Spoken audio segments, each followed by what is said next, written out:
Welcome to another video guys. और आज की जो वीडियो होने वाली है ये होने वाली है एक हॉन्टेड स्केयरक्रो के बारे में। और ये जो स्केयरक्रो था ये बनाया गया था एक फार्मर के द्वारा। और ये स्केयरक्रो था जो बहुत ही ज्यादा अगली दिखता था। ये जो स्केयरक्रो था ना ये सिर्फ अगली ही नहीं दिखता था बल्कि उस फार्मर के फार्म का ख्याल भी रखता था। तो आइए आज की वीडियो शुरू करते हैं और जानते हैं इसकी स्टोरी के बारे में। एक फार्मर था जिसका नाम था पीटर और ये अपने एरिया में ना सबसे बढ़िया फार्मर था। ये रहता था एरिजोना के एक इलाके में। वहां पर इसका जो फार्म था इसके जो प्रोडक्ट्स होते थे वो बहुत ही ज्यादा बेस्ट होते थे, एकदम A1 क्वालिटी के। और इसके फार्म से जो प्रोडक्ट थे वो खरीदने के लिए लोग बहुत दूर दूर से आया करते थे। और जो भी लोग इसके वहां से सामान खरीदते थे वो इससे बस एक ही सवाल पूछते थे कि आप अपने जो प्रोडक्ट्स हैं उनको A1 क्वालिटी का इतना बनाते कैसे हो, आपके जो प्रोडक्ट्स हैं ये इतने अच्छे हैं कैसे। और वहां पर जितने भी लोग थे उनको ये एक ही जवाब देता था हर एक सवाल का, आज मेरे पास जो भी है वो इस फार्म की वजह से है।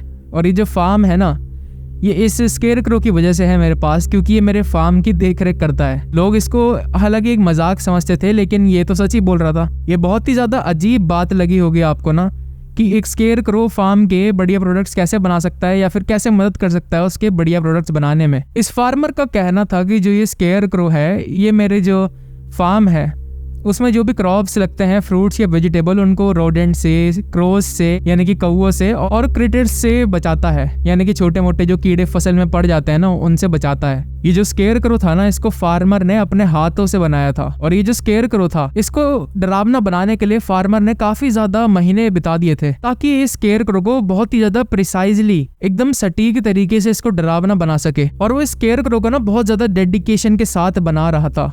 इसने अपना रात दिन एक कर दिया था इसको डरावना लुक देने में, क्योंकि इसको पता था कि कौवों को और रोडेंट्स को दूर रखने के लिए कितना ज्यादा इंपॉर्टेंट रोल प्ले करेगा ये उनके फार्म में। तो इस फार्मर ने इस स्केयरक्रो के जो हाथ थे वो लगभग 6 फुट के बनाए, यानी कि वो 6 फुट लंबे हाथ थे उस स्केयरक्रो के। और जो पैर थे वो भी बहुत ज्यादा लंबे बनाए।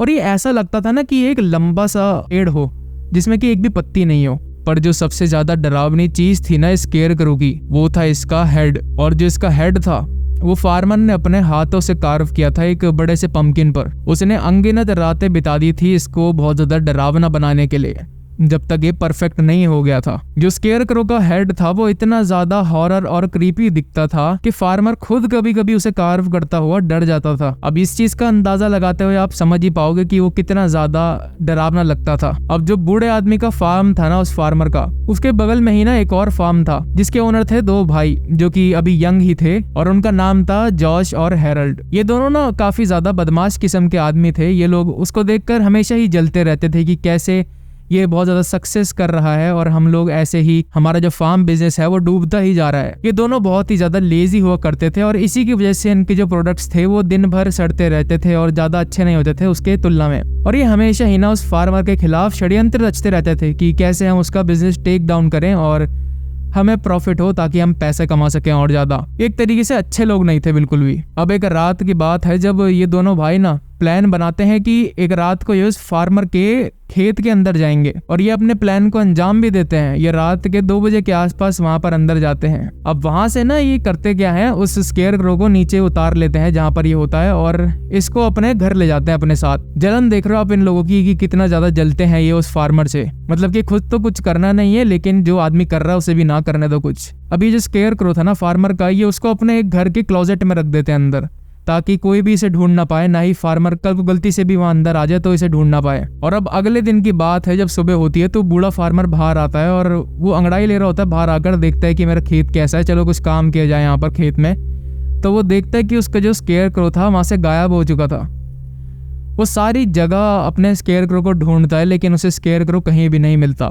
और एंड में ना वो अपने हाथ अपने घुटनों पर रखकर एकदम निराश सा हो जाता है, एकदम डिप्रेस जाता है और रोने लग जाता है। उसे पता था कि अब उसका फार्मर का जो बिजनेस था वो डूबने वाला है और जल्दी उसका फार्म बिक जाएगा जिसके साथ साथ उसका घर भी बिक जाएगा। और अब उसकी उम्र ऐसी आ चुकी थी कि वो ज्यादा काम भी नहीं कर सकता था इसके अलावा कुछ। तो एक तरीके से ना वो अब बर्बाद ही होने वाला था। और ये सब देखकर वो रोने लग गया था। और इसके रोने की आवाज सुनकर ना वो दोनों भाई अपनी प्रॉपर्टी से इसको देखकर हंसते हैं बहुत ही इविल लाफ के साथ कि देखो कैसे वो रो रहा है। अब यही हंसी सुनकर फार्मर था जो वो उनके घर पर जाता है। वो सबसे पूछ ही चुका था लगभग, लेकिन ये आखिरी में इनके पास जाता है। आखिर इसे भी पता था कि अंदर ही अंदर ये लोग मुझसे जलते ही हैं। वहां पर जाकर ये पूछते हैं कि क्या तुमने मेरा स्केयरक्रो कहीं पर देखा है। तो दोनों भाई ना इससे ऐसे बोलते हैं जैसे कि इन्हें कुछ पता ही नहीं है। वो कहते हैं कि हमें कैसे पता होगा तुम्हारा स्केयर क्रो कहाँ पर है और तुमने उसे कहाँ पे रखा है। आखिर तुम्हारा प्रीशियस जो स्केयर क्रो है वो हमें पता ही कैसे होगा। तो ये उन्हें समझाता है कि अगर मुझे वो नहीं मिला ना तो मैं बर्बाद हो जाऊंगा। मैं जो बैंक है उससे मैंने लोन ले रखा है वो मैं चुका नहीं पाऊंगा, जिसकी वजह से मेरा खेत तो जाएगा ही जाएगा और मेरा घर भी चला जाएगा। प्लीज़ मेरी मजबूरी समझो और बता दो अगर तुम लोगों को पता है कि मेरा स्केयर क्रो कहाँ पर है। ये दोनों भाई ना हंसने लग जाते हैं और कहते हैं कि भैया ये तो तुम्हारी किस्मत में ही लिखा है ना कि तुम्हारे साथ ऐसा हुआ, इसमें हमारी तो कोई गलती नहीं है। आखिर हम अपना खेत जो है वो किसी स्केयर क्रो के भरोसे तो छोड़ते नहीं है। तो ये इसे ना एक तरीके से ताना देने लग जाते हैं। अब जो फार्मर था वो बहुत ज्यादा परेशान हो जाता है और वहां से भी निराशजनक होकर चला जाता है वापस अपने घर की तरफ। अब जब अगले दिन की रात होती है ना तो दोनों भाई ना सोने की कोशिश कर रहे थे, लेकिन एक अजीब बात थी, इनमें से कोई भी सो नहीं पा रहा था।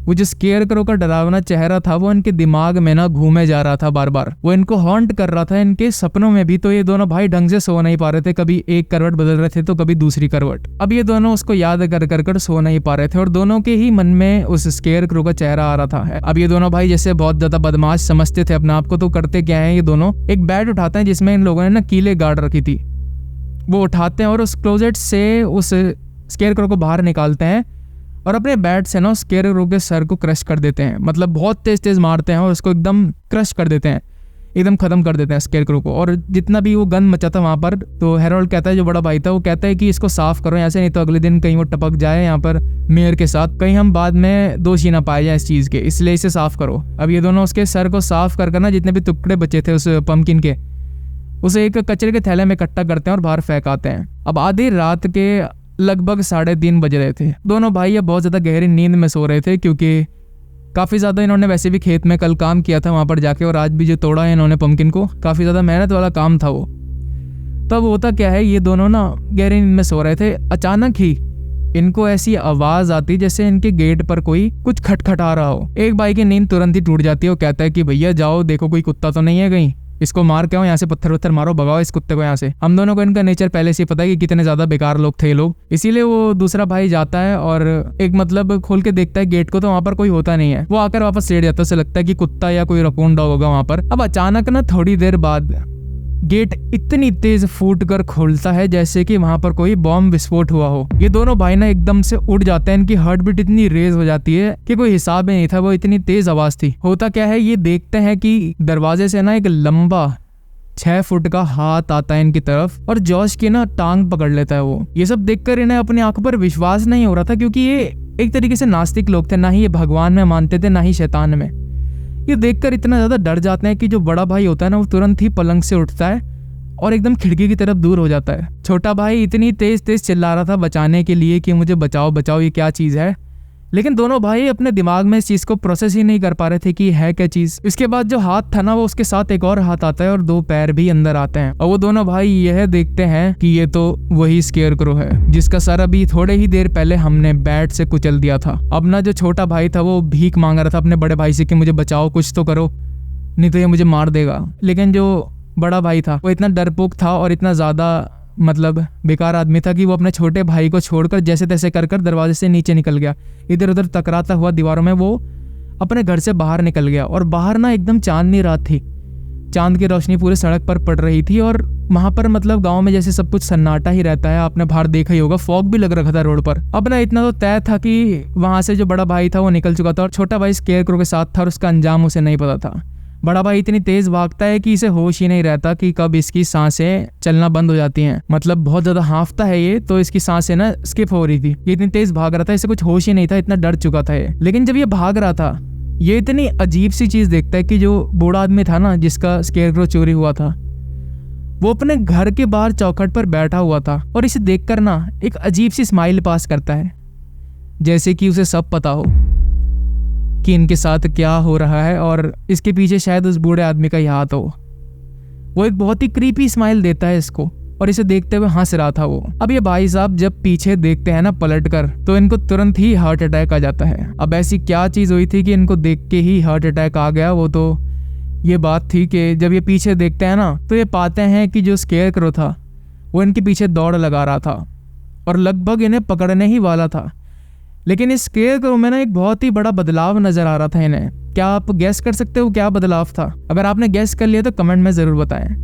तो वो बदलाव एक्चुअली ये था, आपको याद होगा इन्होंने जो स्केयर क्रो था उसका जो सर था वो बैट से कुचल दिया था, याद है ना। तो ये स्केयर क्रो ना भागता हुआ आ रहा था और इसके सर की जगह जॉश का सर लगा हुआ था जो इसका छोटा भाई था। स्केयर क्रो ने इसके भाई का सर अपने हाथ से उखाड़ कर अपने सर पर लगा लिया था और ये नज़ारा देखते ही ना इसको वहीं पर हार्ट अटैक आ जाता है। तो दोस्तों देखा आपने कैसे किसी का नुकसान करते हुए ये लोग अपनी जिंदगी गवा बैठे। आखिर अगर आप किसी की भी कब्र खोदना चाह रहे हो तो तैयार कर लो अपना भी वहाँ पर कब्र खोदने की साथ ही साथ में, क्योंकि कर्म हमेशा ही लौट कर आता है। अगर आपको ये वीडियो पसंद आई हो तो हमारे चैनल को सब्सक्राइब करें, इस वीडियो को लाइक करें और हमें कमेंट्स में ज़रूर बताएं कि आपको ऐसी स्टोरीज पसंद आती हैं या नहीं। आशा करता हूँ आपको वीडियो पसंद आई होगी। अगर आपके पास कोई हॉरर एक्सपीरियंस है तो हमें ज़रूर शेयर करें कमेंट्स में, या फिर ईमेल आईडी जो हमने डिस्क्रिप्शन में प्रोवाइड करी है उसमें हमें ज़रूर बताएं ताकि हम आपका एक्सपीरियंस हमारे चैनल के थ्रू नैरेट कर सकें। Thank you.